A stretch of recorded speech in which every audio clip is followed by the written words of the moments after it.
அஸ்ஸலாமு என்னோடய பேர் சையத் அபுதாயி. நான் முடச்சிக்காட்டில் வந்திருக்கேன். முடச்சிக்காடு கிளை சார்ந்தவன். என்னோடய சொந்தக்கார் கடைக்கு ஒரு தடவை போயிருந்தேன், நெருங்கிய உறவினர். அவர் கடைக்குள்ளே பார்த்தா ஒரு லாடம், அதாவது குதிரை லாடம் அடிச்சிருந்துச்சு. இது என்னன்னு கேட்டேன். முதல்ல தந்தா அப்படின்னு சொன்னவர் திடீர்னு இது நான் இப்போ கடையெல்லாம் கட்டிட்டேன், வீடெல்லாம் கட்டிட்டேன், என்னை பார்த்து கண்ணேறு மக்கள் வைக்கிறாங்க, அதுலேருந்து பாதுகாத்துக்கிறதுக்காக இந்த வேலையை நான் செஞ்சுருக்கேன் அப்படின்னு சொல்கிறாரு. அவரை நான் ஏதோ அட்வைஸ் பண்ணேன், ஆனால் இன்ன வரைக்கும் அதை எடுக்கலை, அது அங்கே தான் இருக்குது. சில வேலைகளில் நமக்கே தெரியும், குழந்தைகள்லாம் திடீர்னு அழுவ ஆரம்பிப்பாங்க, ஏதோ ஒன்று சம்திங் பார்த்தா அஜரத்தில் கொண்டு போய் ஓதி பார்த்துட்டு வாங்க அப்படின்னு. அங்கே ஓதி பார்த்தா அஜரத்து என்ன செய்வார்னா இவங்க சொல்கிற மாதிரியே பிரதிபலிப்பார். பிள்ளைக்கு கண்ணேறு ஏற்பட்டிருக்கு, அதாம்மா பிள்ளைகளை பார்த்து பத்திரமா வச்சுக்கோங்க அப்படின்னு சொல்லுவாங்க. ஸோ அழகாக எந்த ஒரு விஷயம் இருக்கோ அதுக்கு கண்ணேறு ஏற்படும். ஒருத்தர் புதுசாக வீடு கட்டிக்கிட்டு இருக்காரு, வீடு கட்டிக்கிட்டு பார்த்தா வீடு அழகாக இருக்குது, அங்கே பார்த்தா ஒரு குரங்கு பொம்மை ஒன்று அசிங்கமாக அதை தொங்க விட்டுருக்காங்க. புரியுங்களா? பூசணிக்காயில் ஒரு கோடு போட்டு அதை தொங்க விட்டுருக்காங்க, அதை உடைக்கிறாங்க. இதெல்லாம் என்னன்னு கேட்டால் கண்ணேறு ஏற்பட்டுருப்பா. நான் வீடு கட்டிக்கிட்டு இருக்கல, கோடி ரூபா செலவில், இது மக்கள்கிட்ட கண்ணேறு ஏற்பட்டுருன்னு. இது முஸ்லிம்கள்கிட்ட நல்ல 5 வேளை தொழுகக்கூடியவர்கள்ட்ட இது இருக்கு. ரொம்ப பேர்கிட்ட இது ஒரு நம்பிக்கையாவே இருக்கு. பெண்கள்கிட்ட இது ரொம்ப மோஸ்ட்லி இருக்கு. தவீது பேசுற மக்கள்கிட்டயே அது இருக்கு.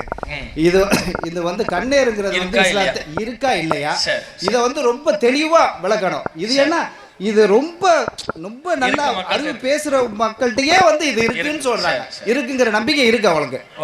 கண்டிப்பா இதை கொஞ்சம் விரிவா வளர்க்கணும். சகோதரர் அவங்க கண்ணேருன்னு சொல்கிறாங்களே, அது உண்மையிலே இருக்கா அப்படின்னு கேட்குறாங்க. கண்ணேருன்னு சொல்லி மக்கள்கிட்ட நம்பப்படுது. எப்படி நம்புகிறாங்கன்னா, அவர் சொன்ன மாதிரி தான், எந்தெந்த பொருள்லாம் அழகாக இருக்கோ அதையெல்லாம் இன்னொரு ஆள் பார்த்து நல்லா இருக்கு அழகாக இருக்கேன்னு சொல்லிட்டா கண் திருஷ்டி ஏற்பட்டுரும், கண்ணேர் ஏற்பட்டுரும், அந்த பொருளுக்கு பாதிப்பு வந்துடும் அப்படின்னு மக்கள்கிட்ட ஒரு நம்பிக்கை இருக்குது. அப்படி சொல்லிட்டோம்னா உடனே அதனுடைய எஃபெக்ட் வந்துருமா. இப்போ ஒரு வீடு ஒருத்தர் புதுசாக கட்டியிருக்கிறாரு, பக்கத்தில் உள்ளவர் அந்த வீட்டை பார்த்துட்டு அழகாக இருக்கேன்னு சொல்லிட்டோம்னா அந்த வீடு திடீர்னு விரிசல் ஏற்பட்டுருமா, அல்லது அந்த வீடு இடிஞ்சு விழுந்துடும். இப்படி ஏதாவது ஒரு பாதிப்பு அந்த வீட்டுக்கு வந்துடும். அப்போ அந்த கண்ணேர்லேருந்து தடுப்பதற்கு என்ன செய்வாங்க, வீட்டுக்கு முன்னால் ஒரு பூசணிக்காய் கட்டிட்டோம்னா, வீடு அழகாக இருந்தாலும் பூசணிக்காய் தொங்கும்ல, அது பார்வையை சரி என்னமோ கட்டியிருக்கிறாங்க அப்படின்னு போயிடுவாங்களாம். இப்படி நம்பப்படுது. ஒவ்வொன்றையும் குழந்தைக்கு கூட என்ன செய்வாங்கன்னா, அவர் சொல்கிற மாதிரி இப்போதும் கூட அந்த நம்பிக்கை இருக்குது. குழந்தையினுடைய கன்னத்தில் கருப்பாக ஒரு மை வைப்பாங்க. ஒவ்வொரு நாளும் பார்த்தீங்கன்னா கருப்பாக குழந்தையினுடைய கன்னத்தில் மை வைப்பாங்க. எதுக்கு அந்த மை அப்படின்னு பார்த்தா, குழந்தை அழகாக இருக்குன்னு யாரும் சொல்லிடக்கூடாது. புள்ள அழகாக இருக்குன்னு சொன்னால் கண்ணேர் ஏற்பட்டு அன்னையிலேருந்து பிள்ளைக்கு வயிற்று வலி ஆரம்பிச்சிடும், பேதியில் போக ஆரம்பிச்சிடும். இப்படிலாம் மக்கள்கிட்ட, முஸ்லீம்கள்கிட்ட, குறிப்பாக பெண்கள்கிட்ட அந்த நம்பிக்கை. அப்போ அதை தடுக்கிறதுக்கு என்ன, கன்னத்தில் லேசாக ஒரு மையை வச்சுட்டோம்னு சொன்னால், அல்லது முந்தைய காலத்தில் நெத்தியெல்லாம் வச்சாங்க, இங்கே ஓரமாக இங்கே வைப்பாங்க, இந்த பகுதியில் வைப்பாங்க குழந்தைகளை. அதுக்கப்புறம் இப்போ இங்கே வைப்பாங்க, கன்னத்துலேயே வைப்பாங்க. கன்னத்தில் லேசாக ஒரு கருப்பு மை பொட்டு வச்சிட்டோம்னு வைங்க, அது கண்ணேரை தடுத்துரும். அது அப்படி இவர் சொல்லும் போது இவர் கண்ணிலேருந்து ஏதோ ஒரு சக்தி பாயுதான். புள்ள அழகாக இருக்குன்னு சொல்லிட்டா சொல்லக்கூட வேண்டியது இல்லையா, பார்த்தா போதுமா. இப்படி பார்த்துட்டோம்னா அந்த கண்ணிலேருந்து ஒரு சக்தி போகுது, போய் அந்த குழந்தைக்கு பாதிப்பை உண்டாக்குது. அதை தடுப்பதற்கு என்ன செய்யணும், ஒன்று தாயத்து கட்டணும். இங்கே தான் தாயத்து வருது, ஒன்று தாயத்து கட்டணும், இல்லைன்னா இந்த மாதிரி மைய வைக்கிறது, இப்படி ஒன்று செய்கிறாங்க. இது மாதிரி ஒவ்வொன்றையும் வீட்டில் கண்ணேறு பார்க்குறாங்க, குழந்தை விஷயத்தில் பார்க்குறாங்க, ஒரு கடை வியாபாரம் ஒரு வளர்ச்சி அப்படின்னு வரும்போது பார்க்குறாங்க. இப்போ திடீர்னு இவருக்கு வியாபாரத்தில் நஷ்டம் வந்துருச்சுன்னு வைங்க, அவரே முடிவு பண்ணிக்குவார், எவனோ கந்திருஷ்டி போட்டான் நமக்கு, அதனால தான் வியாபாரம் டவுன் ஆயிடுச்சு, படுத்துருச்சு, பெரிய அளவில் லாபம் இல்லை, ஓட்டம் இல்லை, கண்ணேறு பட்டு விட்டது அப்படின்னு சொல்லிடுவார். அவர் நம்பாட்டாலும் என்னன்னு குழம்பி போய் ஒரு ஆலிம் சாட்டை போய் கேட்டால் போதும், அவரும் முடிவு பண்ணிடுவார், கண்ணேறு தான், சந்தேகமே இல்லை, கண்ணேறு தான் அது. அதுக்கு சில பல பாத்தியாக்கள்லாம் இருக்குது, அது ஒரு 2 ரூபா 3 ரூபா செலவாகும். 2 ரூபானா வெறும் 2 ரூபாய் இல்லை, 2000 3000 செலவாகும். அது நம்ம கண்ணேரை பிரச்சனை இல்லை, பாதிப்பு நீக்கிடலாம், அதுக்கு ஒரு ஸ்பெஷல் பாத்தியா ஓதணும், இப்படிலாம் சொல்லப்படுற நிலை இருக்குது. அவங்கள இன்சல்ட் பண்ணணுங்கிறதுக்காண்டி சொல்லலை, உண்மையிலே மக்கள்கிட்ட இப்படியான நடைமுறை இருக்குது. அப்போ கண்ணேருங்கிறது மார்க்கத்தில் உண்மையிலே இருக்கா, அப்படி ஒரு கண்ணுக்கு சக்தி இருக்கா அப்படின்னு பார்த்தா, ரசுல்லா பேரில் அப்படி சில செய்திகள் சொல்லப்படுகிறது. அல் ஐனு ஹக்குன், கண்ணேருங்கிறது உண்மை என்று நபிகள் நாயகம் சொன்னார்கள் அப்படிங்கிற மாதிரி சில செய்திகள் சொல்லப்படுகிறது. ஆனால் அந்த செய்திகள்லாம் ஏற்றுக்கொள்ளக்கூடிய தரத்தில் இல்லை. ஏன் ஏற்றுக்கொள்ளக்கூடிய தரத்தில் இல்லை? இப்போ பொதுவாக அல்லாஹ் ஒவ்வொன்றுக்கும் ஒவ்வொரு வழிமுறையை இந்த உலகத்தில் ஏற்படுத்தி வச்சிருக்கலாம். ஒவ்வொன்றுக்கும் ஒரு வழிமுறை. அது போல ஒரு மனிதன் இன்னொரு மனிதனுக்கு பாதிப்பு ஏற்படுத்துறதா இருந்தா அதுக்கு ஒரு வழிமுறை அல்லாஹ் வச்சிருக்கிறான், ஏற்படுத்தி வச்சிருக்கிறான். ஒரு மனிதன் இன்னொரு மனிதனுக்கு பாதிப்பு ஏற்படுத்துறதா இருந்தா எப்படி பாதிப்பு ஏற்படும்? ஒன்னு இவன் கையால தாக்கணும் அல்லது திட்டணும். திட்டும் போது அவன் மனசளவுல பாதிப்பு உண்டாகலாம். முட்டாள் அப்படி இப்படின்னு வாய்க்கு வந்ததெல்லாம் ஒருத்தரை பார்த்து திட்டுறோம். நீங்க திட்டும்போது அவன் கோபம் வரும்ல, திட்டும்போது அவன் மனசு காயப்படுமா இல்லையா? பாதிப்பு வரத்தான் செய்யும். அப்போ நேரடியாக திட்டுவதன் மூலம், நேரடியாகவோ தொலைபேசி வாயிலாகவோ திட்டும் போது பாதிப்பு வரும். நம்ம அவரை அடிக்கும் போது பாதிப்பு வரும், அவரை தாக்கும் போது பாதிப்பு வரும். இப்படித்தான் பாதிப்பு. இது மாதிரி உலகத்தில் ஒரு மனிதன் இன்னொரு மனிதனுக்கு பாதிப்பை ஏற்படுத்துவதற்குன்னு சில வழிமுறைகள் அல்லாஹ் வச்சிருக்கிறான். அந்த வழிமுறைகளை கொண்டுதான் பாதிப்பை ஏற்படுத்த முடியுமே தவிர பார்வையினாலேயே பாதிப்பு உண்டாக்கலாம், சும்மா ஒரு சாதாரணமா அப்படி நினைப்பதனாலேயே பாதிப்பு உண்டாக்கலாங்கிறதுலாம் இஸ்லாத்தில் இல்லை. கண் திருஷ்டி எப்படி நம்பப்படுகிறது? பார்வையினாலேயே பாதிப்பு உண்டாகும். கண்ணேறுனால என்ன? கண்ணில் இருந்து ஒரு ஒரு சக்தி வருகிறது. அப்படியே பார்ப்பாராம், நல்லா இருக்க, சூப்பரா இருக்குன்னு மனசு நினைச்சிட்டா போதுமா, உடனே அந்த மரம் தீப்பத்தி எரியும், மரம் கீழே விழுந்து சாஞ்சிரும், வீடு இடிஞ்சிரும், பிள்ளைக்கு நோய் ஏற்பட்டுரும், இப்போ அந்த பொருள் உடைந்து விடும், சேதாரமாகிவிடும். இப்படி நம்புறாங்கல்ல. கண்ணில் இருந்து ஏதோ ஒன்று தாக்குகிறது என்பது போல கண்ணின் மூலமாகவே அந்த பொருளுக்கு பாதிப்பு ஏற்படும், அந்த நபருக்கு பாதிப்பு ஏற்படும் என்று நம்புறாங்களே. அந்த வழிமுறையை அல்லாஹ் ஏற்படுத்தலை. ஒரு பொருளுக்கு பாதிப்பு ஏற்படுத்துறதா இருந்தா, ஒரு நபர் இன்னொரு நபருக்கு பாதிப்பு ஏற்படுத்துறதா இருந்தா இறைவன் உலகத்தில் ஏற்படுத்தி வைத்திருக்கிற சாதாரண வழிமுறைகளின் மூலமாகத்தான் பாதிப்பு உண்டாக்க முடியுமே தவிர கண்ணின் மூலமாகவே, பார்வையின் மூலமாகவே பாதிப்பு உண்டாக்க முடியாது. அந்த சக்தி அல்லாஹ் எந்த மனுஷனுக்கும் கொடுக்கவும் மாட்டான். ஏன் இப்படியான சக்தியெல்லாம் இருக்குல்ல, இதெல்லாம் அல்லாஹ் தனக்குரிய சக்தின்னு அல்லாஹ் சொல்றான். குர்ஆன்ல அல்லாஹ் சொல்லும்போது இதா அராத ஷைஅன் ஐயகூல லஹு குன், இறைவன் ஒரு விஷயத்தை நிகழ்த்த விரும்பினால், ஒரு காரியத்தை நடத்த விரும்பினால், குன் ஆகுக என்று சொல்வான், ஃபயகூன் உடனே அந்த செயல் நடந்துவிடும். அல்லாஹ்வுடைய பவர், அல்லாஹ் தன்னுடைய ஆற்றலா எதை சொல்கிறான் என்றால், என்னுடைய ஆற்றல் எப்படிப்பட்டது தெரியுமா? நான் ஒரு செயலை உருவாக்க நினைச்சுன்னு வைங்க, குன் ஆகுன்னு சொல்லுவேன், ஒரு உத்தரவு தான். அந்த உத்தரவின் மூலமே அந்த காரியம் நடந்துவிடும். அப்ப அல்லாஹ்வுக்கு தான் எந்த வழிமுறையும் தேவையில்லை. அல்லாஹ் ஒரு பூகம்பத்தை உண்டாக்கணும்னு நினைச்சான்னா, ஒரு வீட்டை இடிக்கணும்னு நினைச்சானா அங்கிருந்து கொண்டே ஒரு குன்னு ஒரு உத்தரவு போட்டுருவான், முடிஞ்சு போச்சு. அந்த உத்தரவு போட்ட மாத்திரத்தில் அந்த செயல் நடந்துவிடும். அல்லாஹ் ஒருவரை மரணிக்க செய்ய வேண்டும் என்று நாடினால் ஆயுதத்தை எடுத்து தாக்கணுங்கிற அவசியம்லாம் இல்லை. குன் ஆகு, நீ மரணித்து போ என்று அல்லாஹ் அங்கிருந்தே உத்தரவு போடுவான், அவன் மௌத்தா போயிடுவான். அப்ப இது போன்ற ஒரு உத்தரவின் மூலம் காரியத்தை ஆற்றக்கூடிய சக்தி, ஆற்றல் என்பது அல்லாஹ் தனக்கு மட்டும்தான் இருக்குன்னு சொல்றான். அது அல்லாம மனிதன் இன்னொரு மனுஷனுக்கு பாதிப்பு ஏற்படுத்துறதா இருந்தா இந்த கட்டளை மூலமாகவோ அல்லது அப்படி பார்வையின் மூலம் பார்த்துக்கிட்டே பாதிப்பை உண்டாக்குறது, இதெல்லாம் மனுஷனுக்கு அந்த சக்தி வழங்கப்படவே இல்லை. இதுதான் மார்க்கம் நமக்கு சொல்லி தருவது.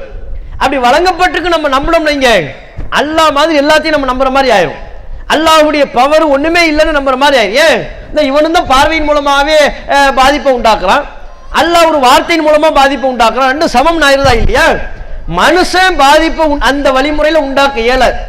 இதுதான் மார்க்கம் நமக்கு சொல்லித்தர அடிப்படை. இந்த அடிப்படையை நம்ம நம்பணும். அது அல்லாம யதார்த்த நடைமுறையும் நம்ம பார்க்கணும், வாழ்க்கையும் நம்ம பார்க்கணும். இப்ப மனுஷன் ஒரு தான் குழந்தைக்கு பாதிப்பு ஏற்பட்டவொன்னு இவனா நினைக்கிறான், கண்ணேரா இருக்குமோ அப்படின்னு நினைக்கிறான். காலங்காலமா சொல்லித்தந்த அடிப்படையில, நம்பிக்கையின் அடிப்படையில் அப்படி நினைச்சிட்டு போயிடுறான். நீங்க யதார்த்தத்துல பாருங்க, மனுஷன் நல்லா இருக்குன்னு சொல்லுகிற எவ்வளவோ விஷயம் எந்த பாதிப்பும் இல்லாம தான் இருக்கு. எவ்வளவோ ஊர்கள் இருக்கிறது, அந்த ஊரை எல்லாம் நல்லா இருக்குன்னு தான் மனுஷன் சொல்றான். நல்லா இருக்கு, இந்த ஊர்லாம் அழகா இருக்கு. கொடைக்கானல் இருக்குல்ல, இப்ப சம்மர் தானே, சம்மர்ல எல்லாரும் எங்க போவாங்க? கொடைக்கானலுக்கு போனாங்க, ஊட்டிக்கு போனாங்க. அவங்கவுங்க சக்திக்கு ஏற்ப சில பேர் குற்றாலம் போவாங்க, கம்பம், தேனி, கம்பம், அங்கே சுற்றுலாவுக்கு போவாங்க. இப்படி சுற்றுலா தலங்கள்னு வச்சிருக்கிறாங்களே. சுற்றுலா தலங்களுக்குலாம் மனுஷன் ஏன் போகிறான்? அந்த இடம்லாம் நல்லா இல்லைன்னு போகிறானா நல்லா இருக்குன்னு போகிறானா? கொடைக்கானலில் பார்க்குறான், சூப்பராக இருக்குது, பனியில் அந்த கிளைமேட்டை பார்க்கும்போது அற்புதமாக இருக்கு, நல்லா இருக்குன்னு தானே போகிறான். ஊட்டிக்கு ஏன் போகிறான்? நல்லா இருக்குன்னு தான் போகிறான். இது மாதிரி ஏற்காடு ஏன் போகிறான்? நல்லா இருக்குன்னு போகிறான். சப்போ நல்லா இருக்கு அப்படின்னு சொல்லிட்டா கண்ணேர் ஏற்பட்டுரும், கண் திருஷ்டி ஏற்பட்டுரும். ஒரு குழந்தைய பார்த்தா நல்லா இருக்கேன்னு சொல்லிட்டா மனசுல நினைச்சிட்டாலே அந்த குழந்தைக்கு கண்ணேர் ஏற்பட்டும்னு சொல்றாங்கல்ல, ஒரு வீட்டுக்கு கண்ணேர் ஏற்படும் சொல்றாங்கல்ல. அப்போ கொடைக்கானல், ஊட்டி, ஏற்காடு, குற்றாலம் இந்த மாதிரி இடங்களுக்குலாம் ஏன் எந்த பாதிப்பும் இல்லை? எல்லா கண்ணும் அங்கே இருக்கேன். வருஷம் வருஷம் சம்மர் ஆச்சுன்னா இந்த ஏரியாக்களுக்கு தான் போறாங்க, சீசன்ல அந்த ஏரியாவுக்கு போயிடுறாங்க. அது ஒரு ஊர்ல உள்ளவங்க மட்டும் போறதில்லை. ஒரு குழந்தைய பார்த்து நல்லா இருக்குன்னு சொன்னா நான் அக்கம் பக்கத்தில் உள்ளவங்க 40 பேர் சொல்லுவான், 4 பேர் சொல்லுவான், 40 பேர் சொல்லுவான் அதிகபட்சம். இந்த குற்றாலம், ஊட்டி, கொடைக்கானல், ஏற்காடு இந்த சுற்றுலா தலங்களெல்லாம் நல்லா இருக்குன்னு சொல்றவன் எத்தனை பேர்? 40 பேரா? லட்சக்கணக்கான பேர் சொல்றான் நல்லா இருக்கு நல்லா இருக்குங்கிறான். போயிட்டு வந்துட்டு அவன் வேற மற்றவங்களை வேற தூண்டி விடுவான். நான் குற்றாலம் போனப்பா சூப்பரா இருக்கு, நீயும் போ, நல்லா இருக்கு போங்குவான். அவ இப்படி எல்லோரும் நல்லா இருக்கிறது என்று சொல்லக்கூடிய அந்த ஊருக்கு ஏன் கண்ணீர் ஏற்படவே இல்லை? குத்தாலையே இடிஞ்சு உழவே இல்லை, ஏற்காடு மலையே சரியவே இல்லை, ஊட்டி மலையெல்லாம் ஏன் இடிஞ்சு உழல, அதெல்லாம் அப்படியே இருக்கிறது ஏன் கண்ணீர் வரல? அப்ப கண்ணீருங்கிறது பொய். உண்மையிலேயே கண்ணுக்கு சக்தி இருக்கு, கண்ணீர் இருக்கிறது அப்படின்னு சொன்னால் சுற்றுலா தலங்களுக்கு பாதிப்பு ஏற்படணுமா இல்லையா? அப்படி ஏற்பட்டுச்சா? இல்லையே. நடைமுறையில் பார்த்தீங்கன்னா ஒரு குழந்தையை பார்த்து நல்லா இருக்குன்னு சொன்னால் கந்திஷ்டி ஏற்பட்டுமா, அதனால குழந்தையினுடைய கண்ணில் என்ன செய்யறாங்க, பொட்டு வைக்கிறாங்க. இப்போ எவ்வளவோ சினிமா நடிகைகள் இருக்கிறாங்க, அந்த நடிகைகளெல்லாம் பார்த்து எல்லாரும் என்ன சொல்றாங்க, மேக்கப் தான், பொய் தான் அது. இருந்தாலும் அந்த மேக்கப்பை பார்த்துக்கிட்டு என்னன்னு சொல்றான், எல்லாரும் நல்லா இல்லைன்னு சொல்றான். எல்லா நடிகையும் பார்த்து நல்லா தானே இருக்கிறாங்க அப்படிங்கிறான். அவன் நல்லா இருக்கிறாங்கிறான், இவன் நல்லா இருக்கிறாங்கிறான். அது போக அதுக்குன்னே போட்டி வைக்கிறாங்க, அழகிகள் போட்டின்னு போட்டி வச்சு, உள்ளூர் அழகியிலிருந்து உலக அழகிகள் வரையும் போட்டி வச்சு அவங்களுக்கு miss Chennai, miss Cooum, miss south, miss India இப்படின்னு என்ன செய்யறாங்க, மிஸ் வேர்ல்டு, உலக அழகி அப்படிங்கிற மாதிரிலாம் பட்டம் கொடுக்குறாங்க. இப்போ அவங்கள நல்லா இல்லைன்னு பட்டம் கொடுத்தாங்களா, அழகா இருக்கிறாங்கன்னு சொல்லி பட்டம் கொடுத்தாங்களா? நல்லா இருக்கிறாங்க, லட்சணமா இருக்கிறாங்க அப்படின்னு சொல்லி தானே பட்டம் கொடுக்குறாங்க, அப்படின்னு சொல்லி தானே மக்கள் பாராட்டுறாங்க, எல்லாரும் பார்க்குறாங்க. அப்ப அப்படி பாராட்டப்பட்ட நபர்கள் யாராவது கண்ணீர் ஏற்பட்டிருக்குதா? நல்லா இருக்குன்னு சொல்லப்பட்ட உலக அலைகள்லாம் செத்து போயிட்டாங்களா? அவங்களுக்குலாம் பாதிப்பு வந்துருச்சா? கபர்ல கொண்டு போய் வச்சு பாத்தியா ஊதிட்டாங்களா? அவங்களுக்குலாம் இல்லையே, ஒன்றும் பாதிப்பு இல்லையே. அப்ப என்னன்னு சொன்னா இது பொய். இது மனுஷனா நினைக்கிற நாம நினைத்து கொள்ளக்கூடிய ஒரு பிரம்மை. அது குழந்தைக்கு காய்ச்சல் இயல்பா வரும், இயற்கை அல்லா நாடி தான் வரும். அல்லா நாடி ஒரு துன்பம் ஏற்படுகின்ற பொழுது இவன் என்ன நினைச்சிடறான், கண்ணீர் ஏற்பட்டுருச்சு, 4 பேர் பார்த்து என் பிள்ளை நல்லா இருக்குன்னு சொன்னதுனால தான் இந்த நோய் வந்துருச்சுங்க. அப்ப கண்ணீர் உண்மையா இருந்தா அப்படி நினைக்கிற எல்லாத்துக்கும் வந்துமா இல்லையா? ஏன் எல்லாத்துக்கும் வரல? கண்ணீர் உண்மை அப்படின்னு ரசூலுல்லாஹ் உண்மையில சொன்னாங்க, இஸ்லாத்துல அது இருக்குன்னா கண்ணீர் உண்மைனா எல்லா இடங்கள்லயும் கண்ணீர் பாதிப்பு வரணும், 100க்கு 100% பாதிப்பு வரணும். 100க்கு 1% கூட பாதிப்பு வரலையே, 1% கூட அப்படி மனிதர்கள் நன்றாக இருக்கிறது, நல்லா இருக்குன்னு சொல்லக்கூடிய 100க்கு 100 விஷயங்கள் நல்லா தான் இருக்கு, அவைகளுக்கெல்லாம் எந்த பாதிப்பும் ஏற்படவில்லை. அப்ப மனிதன் அது ஒரு மார்க்க அடிப்படைக்கு மாற்றமாக அவனாக நினைத்து கொள்ளக்கூடிய ஒரு பொய்யான நம்பிக்கை. அப்படி நம்ப கூடாது. ஒரு துன்பம் ஏற்பட்டுச்சுன்னு வைங்க, மார்க்கத்தில் நமக்கு என்ன சொல்லி தரப்பட்டிருக்கிறது, ஒரு துன்பம் வந்துருச்சு, அந்த துன்பம் யாரின் மூலமாக ஏற்பட்டது நம்பணும். இவர் கண்ணால பார்த்ததுனால ஏற்பட்டுச்சு அப்படியா நம்பணும்? இவர் கண்ணீரினால தான் வந்துச்சு அப்படியா நம்பணும்? அல்லாஹ் தான் இந்த துன்பத்தை நமக்கு தந்தான் அப்படி நம்பணும். விதிங்கிற நம்பிக்கை இருக்கா இல்லையா? நம்ம எல்லாரும் மக்தப் மசாவோட ஓதும் போதே நமக்கு சொல்லி தந்தாங்க, ஆமன்து பில்லாஹி வ மலாயிகத்திஹி வ குதுபிஹி வ ருசுலிஹி வல் யௌமில் ஆகிரி வல் கத்ரி கைரிஹி வ ஷர்ரிஹி மினல்லாஹி தஆலா. இப்படி நம்ம சொல்றோம், அல்லாஹ்வை நம்புறேன், தூதரை நம்புறேன், வேதத்தை நம்புறேன், மலக்குமாரை நம்புறேன் அப்படின்னு சொல்லிட்டு அந்த வரிசையில் என்ன, வல் கத்ரி விதியை நான் நம்புகிறேன்.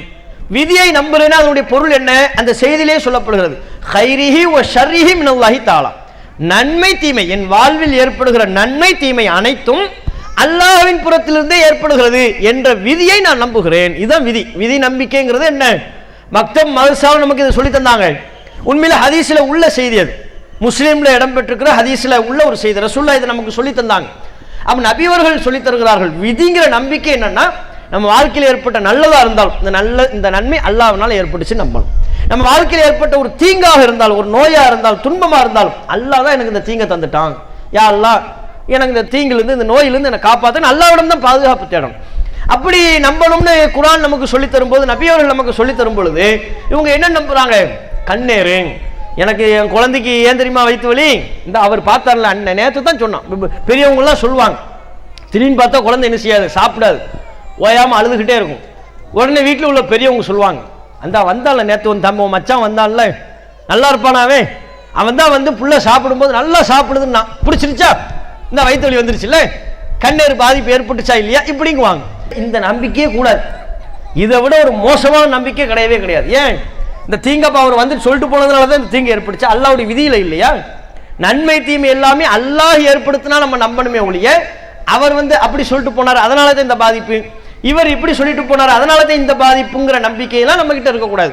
அதனால தான் சகுனமே இஸ்லாத்தில் இல்லைன்னு சொல்லப்படுகிறது. நபிகள் நாயகம் ஸல்லல்லாஹு அலைஹி வஸல்லம் அவங்க சகுனம் இல்லைங்கிறாங்கல்ல. சகுனம்ங்கிறது என்ன? இந்த இது மாதிரி சகுனம் பார்க்கறது, வாழ்க்கையில் பல்வேறு விஷயங்களை கொண்டு, பறவையை கொண்டு சகுனம் பார்க்கறது, ஒரு கல் தடுக்கி விட்டால் அதை கொண்டு சகுனம் பார்ப்பது, நேரத்தை கொண்டு சகுனம் பார்ப்பது, இப்போ பல விஷயங்களை சகுனம் பார்க்குற நிலை முஸ்லீம்கள்ட்ட இருக்கு. சகுனம்லாம் பார்க்கக்கூடாது. லா தீரத்தை நபி அவர்கள் சொன்னார்கள் சகுனம் என்பதே இல்லை என்றார்கள். எந்த சகுனமும் கிடையாது. பறவை சகுனம், கல், அது எந்த சகுனமும் இல்லை. அதுக்கு மாற்றமா குர்ஆன் நமக்கு சொல்லி தந்தது, மா அஸாப மின் முஸீபத்தின் ஃபில் அர்த் வலா ஃபீ அன்ஃபுஸிக்கும் இல்லா ஃபீ கிதாப். உங்களுக்கு எந்த துன்பம் ஏற்பட்டாலும், இந்த பூமியில் எப்படிப்பட்ட ஒரு துன்பம் நிகழ்ந்தாலும் அனைத்தும் அல்லாஹ்வுடைய பதிவேட்டில் இருக்கிறது. அல்லாஹ் ஏற்கனவே விதிச்சிட்டான். அல்லாஹ் விதித்த அந்த பதிவேட்டின்படி, அந்த விதியின்படி தான் நம்ம வாழ்க்கையில் நல்லது கெட்டதெல்லாம் நடக்குதே தவிர, ஒருத்தர் வந்து ஒரு வார்த்தையை சொல்றதுனால, அவர் பார்க்கறதுனால, அவர் குறுக்க வந்ததுனால இதுல எல்லாம் பாதிப்புங்கிறது கிடையாது. அதனால ஒரு மனுஷனுடைய வாழ்க்கையில அல்லாஹ் எழுதி வைத்திருக்கிற விதி மாறி விடாது. வீட்டை விட்டு வெளியே போவாங்க, வெளியே போகும்போது ஒரு விதவை பெண்மணி வந்துட்டாங்கன்னு வைங்க, இப்ப மகனை உள்ளவா உள்ள வந்துட்டு வெளியே போ, ஏன் விதவை போனா சகுனம் சரியில்லை, நீ போற காரியம் உருப்படாது அப்படிங்குவாங்க.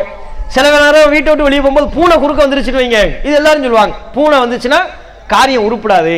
பூனை குறுக்க வந்தா காரியம் உருப்படாதுன்னா அப்ப அது யாரு சொன்னாது? மார்க்கத்தில் அப்படி சொல்லித்தரப்பட்டிருக்குதா? ரசூலுல்லாஹ் அப்படி சொல்லி தந்தாங்களா? இந்த சகுனம் பறவைகளின் மீது, பூனைகளின் மீது, விலங்கினங்களின் மீது நம்பிக்கை வைப்பதும், கண்ணேறு என்று சொல்லி மனுஷனுடைய கண்ணுல நம்பிக்கை வைக்கிறது, அவன் பார்த்தா அப்படி ஆயிரும், இவன் பார்த்து அப்படி சொல்லிவிட்டால் நம்ம வாழ்க்கையில பாதிப்பு ஏற்பட்டுரும் என்று நம்புவதெல்லாம் இஸ்லாமிய மார்க்கத்தில் இல்லாத தவறான நம்பிக்கைகள். இதற்கு இஸ்லாத்தில் இடம் இல்லை. ஒரு முஸ்லிம் நம்ப வேண்டியது, என் வாழ்க்கையில் அனைத்துக்கும் அல்லாஹ் தான் பொறுப்பு, எனக்கு நன்மை தீமை அனைத்தும் அல்லாஹ் விதித்த விதியின்படி தான் நடைபெறுகிறது என்று நம்பணும். அதுதான் சரியான நம்பிக்கை.